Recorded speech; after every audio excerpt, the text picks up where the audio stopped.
what classes that I really like, and what courses that I really enjoy and really had fun taking, and that I could see myself learning more about and taking again even.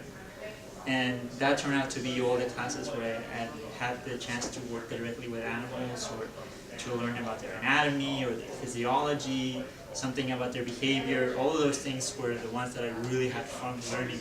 So at that point, vet school seemed like the place to go. It just made sense, because that's what you learn in vet school. You learn all of those things about as many animals as you can fit.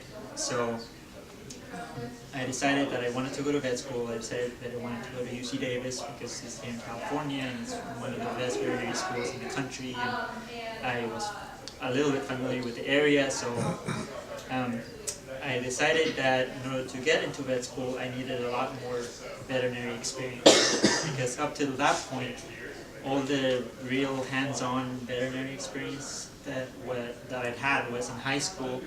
I volunteered with like a SPCA Wildlife Rehab Center, and I did that through the weekends and the summers.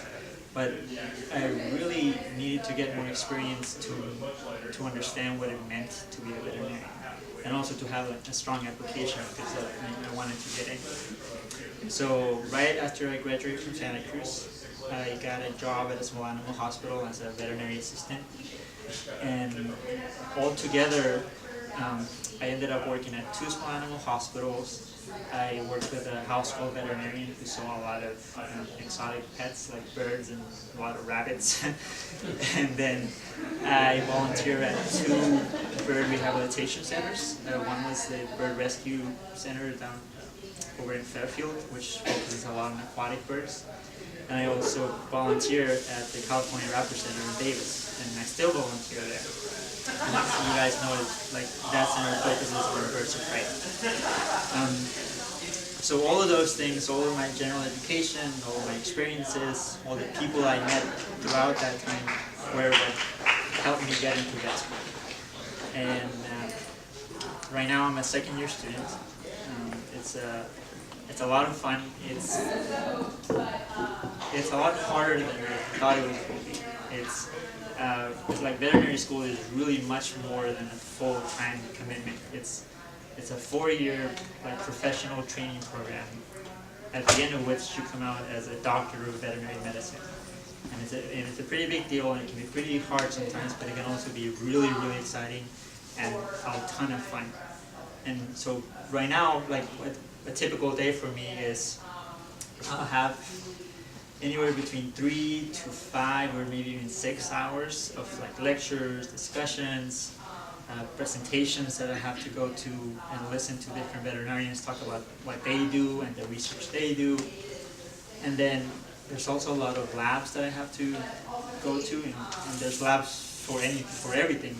Something from learning how to look at a blood smear under a microscope, learning how to do a physical exam on a horse, learning the anatomy of a dog, anything you can think of. When you think of what a veterinarian does, it was started in vet school, and it was just from classes and from lectures and discussions and small group works and research that you were able to, at the end, earn the degree of Doctor of Veterinary Medicine. So that's kind of what I had thought about saying.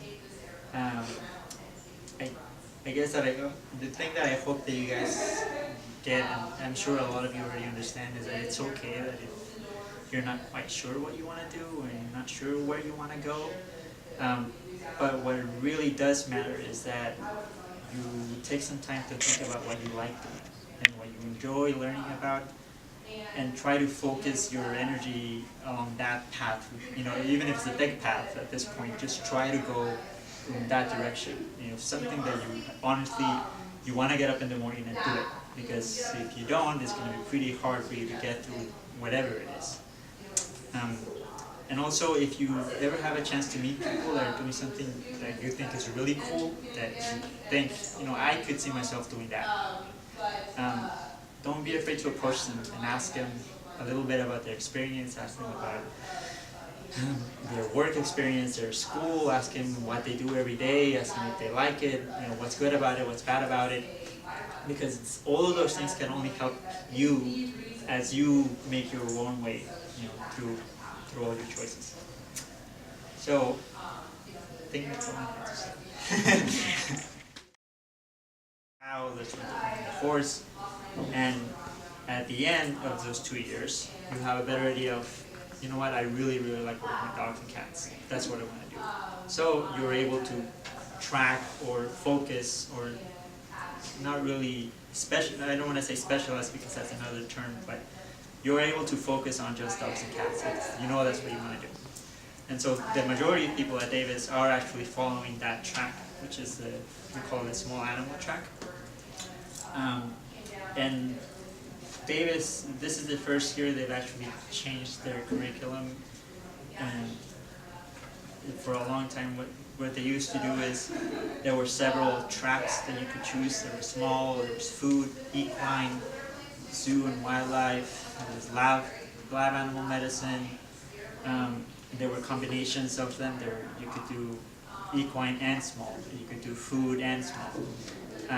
What they've done is that they've modeled a new approach, which has incorporated the approach of a lot of different vet schools, where the first 2 years, everybody's literally taking the same classes.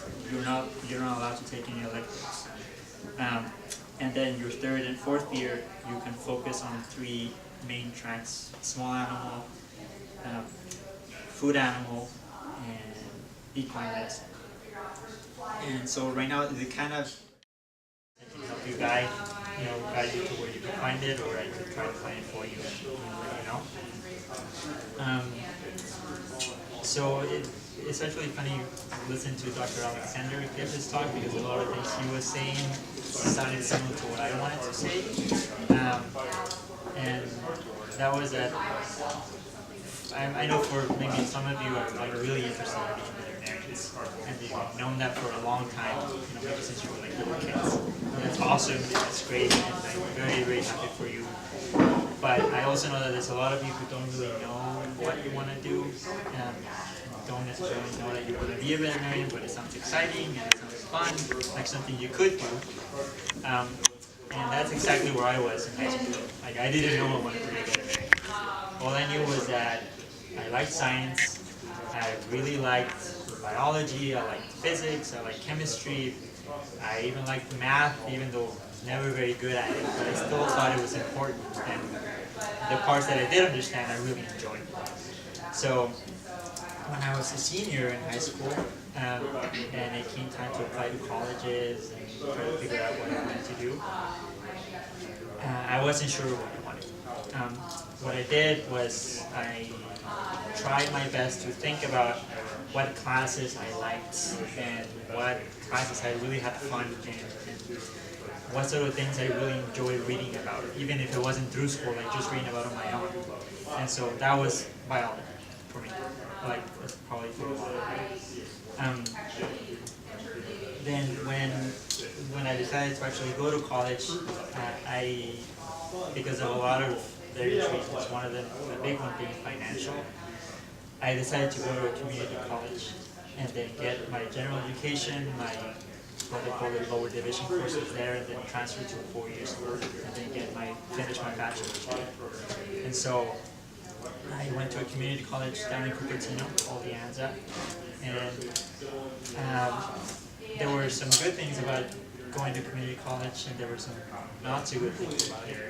One of the not so good things about it, just as an example, is that